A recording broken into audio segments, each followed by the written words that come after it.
Good afternoon, ma'am. Good afternoon, classmates. On behalf of Group 3, I would like to introduce our topic, which is the oils, fats, and the cooking wines.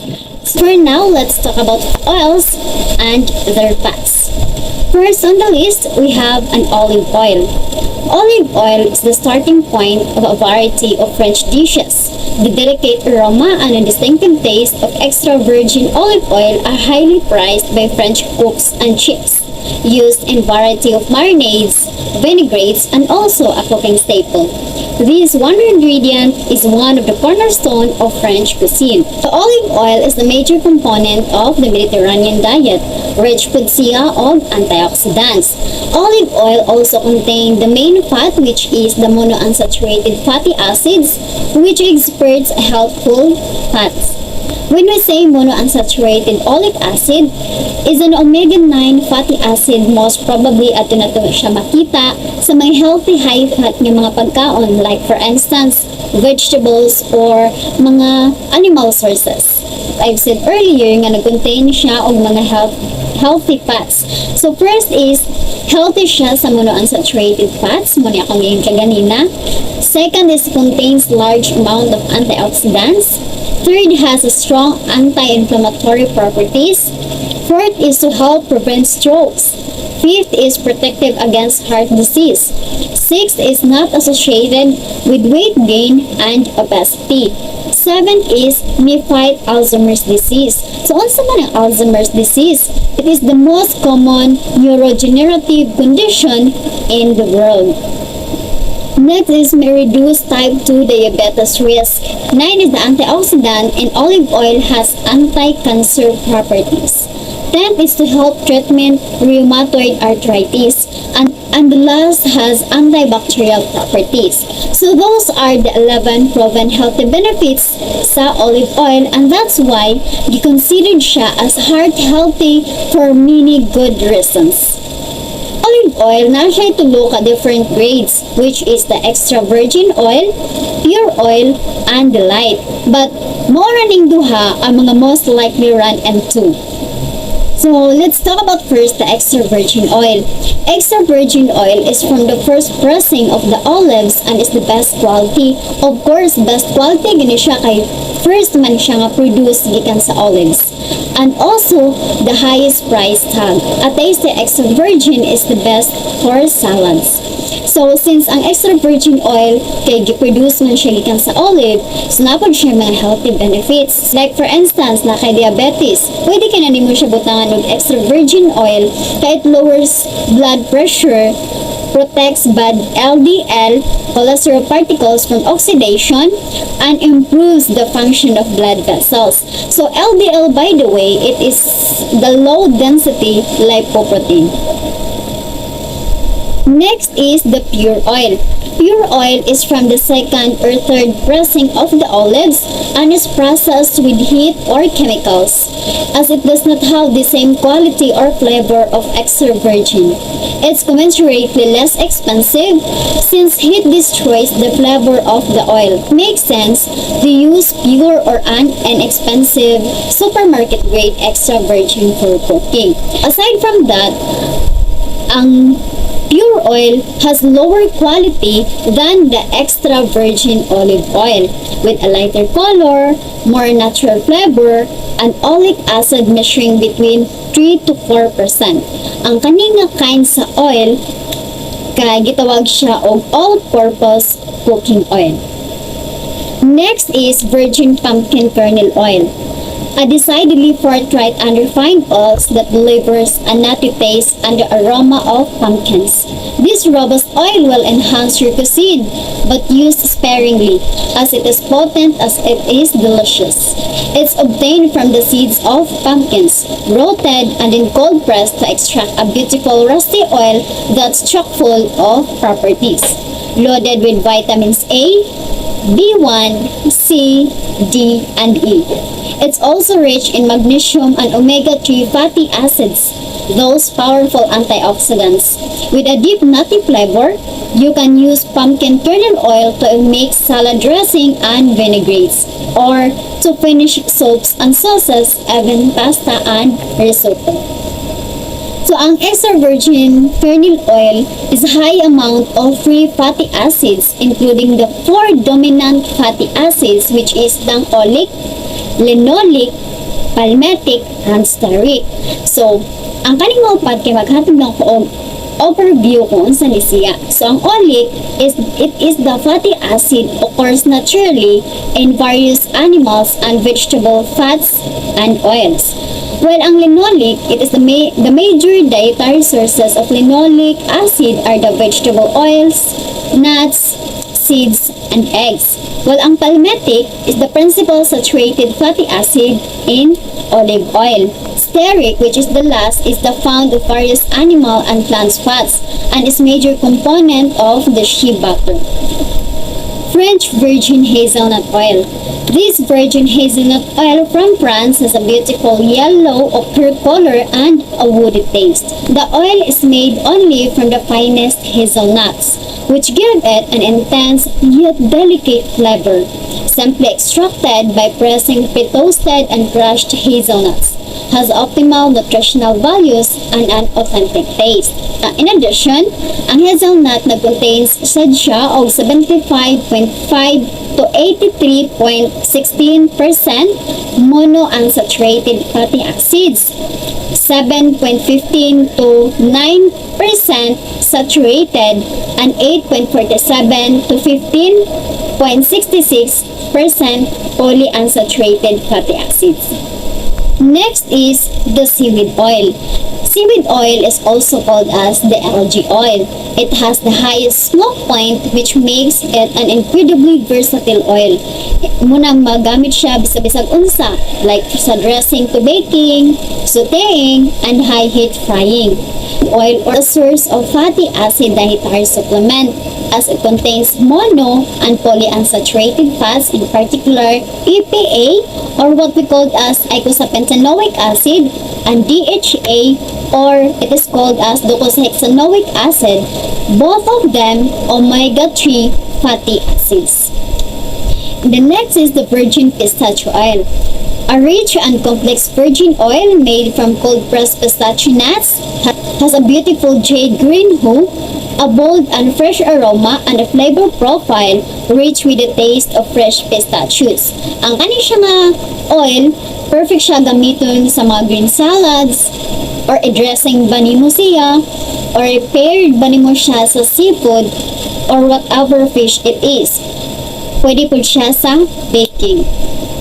It is high in unsaturated fats. It's also a very healthy oil choice.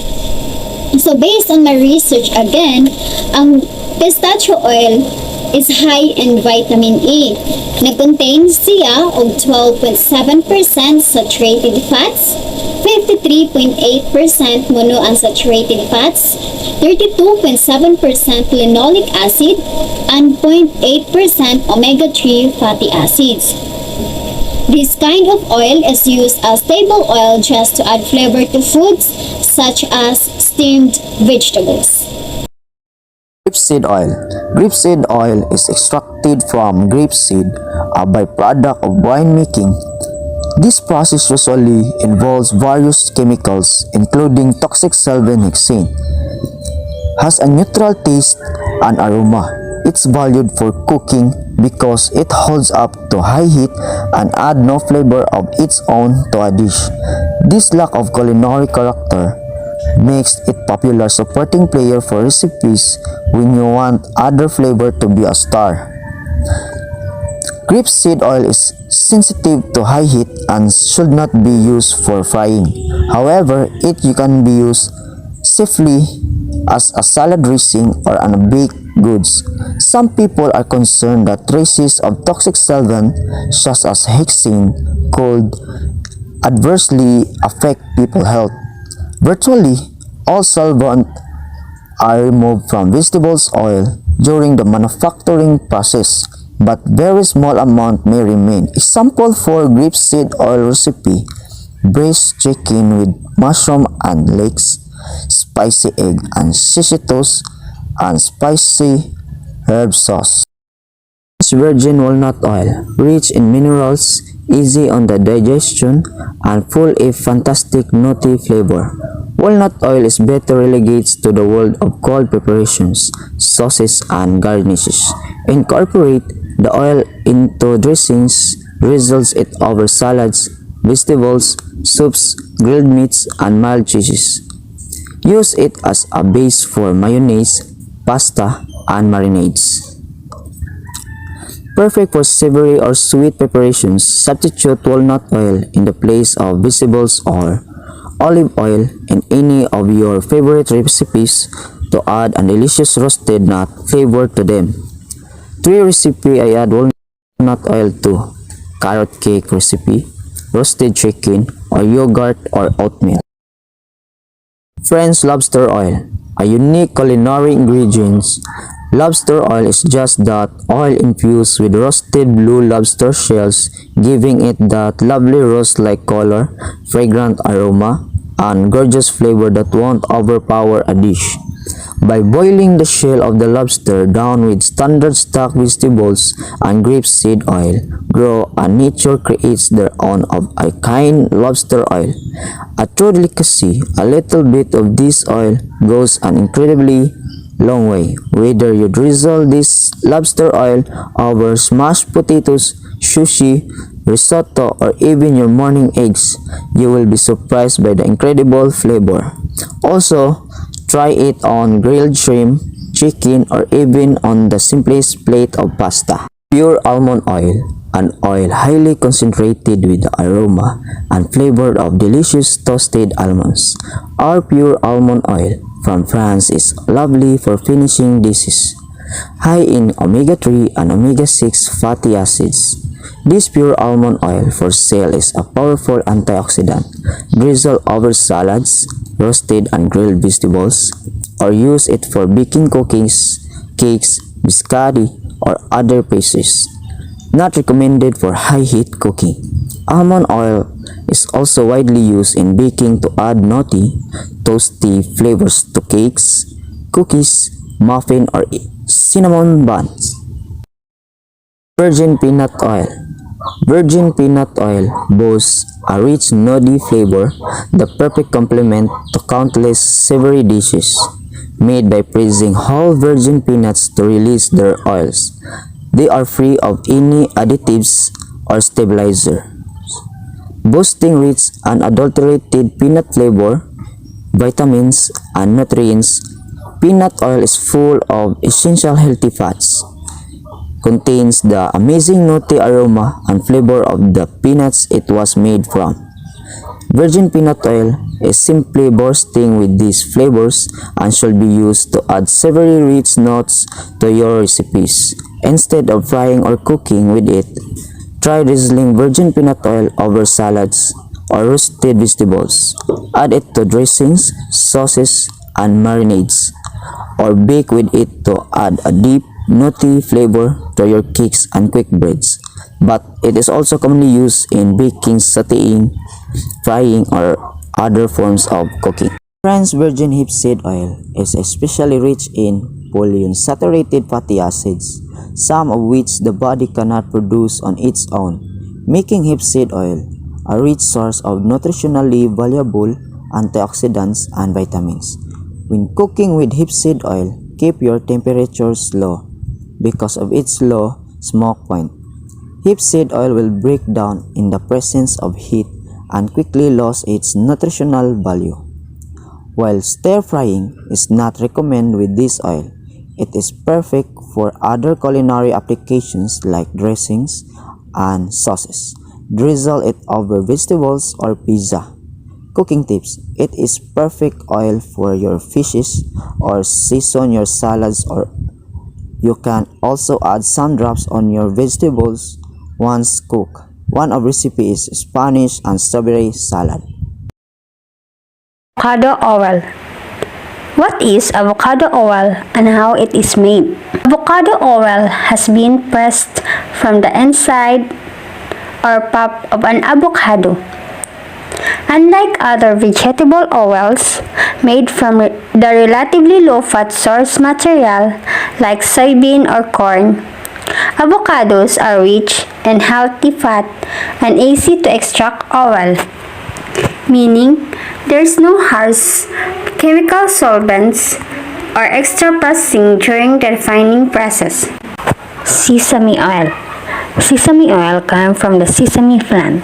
The seeds themselves are high in protein and vitamin B. But sesame oil does not contain the protein or many of the essential vitamins and minerals. It does, however, keep the fatty acids and antioxidants, including vitamin A and phytosterols. Sesame oils from raw seeds are light in color and have a delicate neutral flavor. Toasted varieties, on the other hand, are darker, richer, and have a nuttier taste, but have many culinary applications. Sesame oil is often used to salt meats and vegetables or as added to dressing and marinades. Sesame oil is believed to have some important health benefits like providing heart-healthy fats, combating inflammation, and protecting skin from sun damage. Okay, let's proceed to the cooking wines. Pinot Grigio. Pinot Grigio is a white wine for cooking due to its crispiness and neutral flavor. It's extremely versatile and can be used to make a variety of Italian dishes. Sauvignon Blanc is a crisp white wine that can add citrus and herbaceous elements to a dish. This style of white works in harmony with a fresh kiki marinade or sautéing fresh fish, but it's also the prepared choice when making risotto. The acidic, juicy character of Sauvignon Blanc is a perfect pairing for the dense creaminess of the risotto. Including it in the cooking process lays a very fine echo of that pairing into the dish itself. The name Sauvignon is from the French word sauvage, meaning wild. It originated in the Loire Valley of France and is a parent grape of Cabernet Sauvignon. Sauvignon Blanc is one of the most recognized and beloved white wine grapes in the world. Known for its high acidity and citrus-driven flavors, this widely planted variety is the backbone of plethora of zesty, thirst quenching wines produced around the globe. Sauvignon Blanc provides racy acidity, which is particularly delicious in seafood dishes or with sauces utilizing heavy cream. Chardonnay is classically buttery, rich and full-bodied wine, which wine works well in preparing chicken dish or pasta sauce. Avoid Chardonnay that's too oaky because it will likely turn bitter throughout the cooking process. An unoaked Chardonnay gets the job nicely. Chardonnay gives a richer flavor, dry white wine for cream sauces, gravy, and chicken. There are many white wines that are rich and creamy. However, Chardonnay is probably the most widely available. The most recommended Chardonnay used for cooking would be the Heron Chardonnay. With its lack of any oak notes and intense fruity notes, it is most favored by those who cook with the wine. White wine like Chardonnay is best for cooking any dish with a heavy cream base such as a stew or shrimp tempeh. Cabernet Sauvignon is a popular full-bodied wine. It's an excellent choice for braising proteins such as ribs. The braising effect will soften the meat while it cooks and enriches the flavors of the additional ingredients. The leftover braising liquid can then be used as glaze. When deglazing with a Cabernet, its lack of sugar will prevent it from caramelizing over a hot pan. Cabernet Sauvignon is usually best paired with a red meat entree, but can also go well with vegetarian meals such as portobello, mushrooms, and certain cheeses. Pinot Noir is a much lighter varietal that cooks nicely with a meaty stew. The light wine will tenderize the meat as it cooks and works with the fatty flavors. This method will call for a few cups of wine, so Pinot Noir is good to varietal that's not too bold or overpowering. Pinot Noir pairs with a wide range of foods. Fruitier versions make a great match with salmon or other fatty fish, roasted chicken, or pasta dishes. Bigger, more tonic Pinots are ideal with duck and other game birds, casseroles, or, of course, stew like beef bourguignon. Of red wine for cooking. Merlot. Merlot is the silky red wines that fruit forward with low tannins like Cabernet and Pinot Noir. This wine also cooks with well proteins. Use Merlot for a pan sauce for a reductions. This process involves heating in the red wine with a few other seasoning ingredients in saute pan in the low heat until it simmers. This thickness the wine makes those bold flavors that more concentrate. It produces a rich sauce when finished. The best pair cooking with Merlot is steak, lamb, chicken, and beef stew because Merlot is the smooth wine with low acidity and lower tannins level than other the red wine. Of fortified wine for cooking. Marsala. Marsala is fortified Italian wine sold both dry and sweet. In classic application like chicken marsala, sweet marsala adds a caramelized edge to ingredients like mushroom. It used in many Italian custard-based dessert too. Dry marsala like dry white wine is a good fit for shellfish. It is most often used for cooking but can also serve an dessert wine. Higher quality Marsala wines can make a delicious pairing with chocolate or blue cheese because it is fortified. It will last month or two after opening. Fourth, add Madeira. Are fantastic contenders for dessert. Dessert means sweet food eaten after the main part of meal. Example food pairing served. Madeira wine with olive salad drizzled with tangy dressing sushi, reducing them as you would in a pan sauce. Create a demi-glace.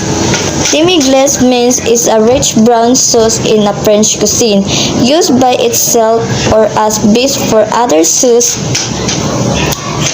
with elegant viscosity and notes of prawn. Prawn means a dried plum that is often cooked before eating. And spice. Not unlike an aged balsamic vinegar, remember that their sweetness will increase when reduced, so choose accordingly. Sherry means a type of strong wine with a nutty flavor that is made especially in spring. It's an aged white wine supplemented with brandy. Brandy means an alcohol drink made from wine. Seasoned cooking sherry is also popular addition to breast and earthy vegetable.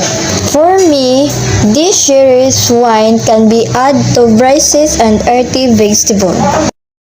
So kung wala mo ato mga wines nga na-mention ka ganina, nothing to worry kay natay mga substitute. First is the stock. Chicken, vegetable, or beef stock will provide flavor and aroma. You can use chicken or vegetable stock for the white wine recipe and any of the three stock for a red wine recipe. Next is the red or white wine vinegar. For the red or white wine vinegar, depending on whether you use red or white wine. In addition, wine vinegar can be replaced wine in cooking without having a major impact on the taste of recipes. However, it is important to dilute vinegar with the water before using it in cooking due to its intense acidity.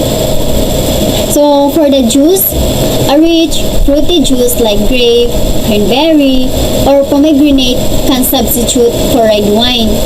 Apple, white grape, or lemon juice can substitute for white wine. So for the last is the water. When in doubt, use water. Using wine in a dish is primarily a way to add complex flavor without fundamentally changing the amount of liquid. If you add water instead, simply season along with it to make sure you don't dilute the final flavors of the dish. If you're wondering ano ang water pwede man sa ma-substitute sa wine nga wala man anta siya color, wala siya flavor, wala siya acidity, wala siya tanan, just to prevent your dish na dili siya ma-dry.